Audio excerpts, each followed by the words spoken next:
coats, bags, Qur'ans, water bottles, and even upside down slippers. What do all these things have in common? They are all tools to hold your front row spot in Ramadan. Now, joking aside, it is always a fruitful sight, mashallah, tabarakallah, when you see the masjid full, when you see brothers so eager to pray in the masjid and in the front line, because they know of the rewards of praying in congregation. But sadly, brothers and sisters, the day after Eid, that spot just becomes another spot in the masjid.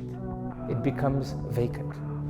What we often forget is that the Allah of Ramadan is the very same Allah of every month of the entire year.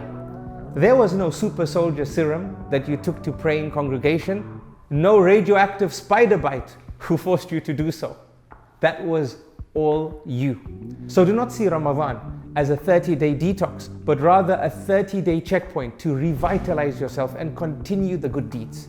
Because we do not want to be from amongst the people whom the salaf said, how unfortunate are those who only know Allah during the month of Ramadan alone. Find out more at mrdf.co.uk.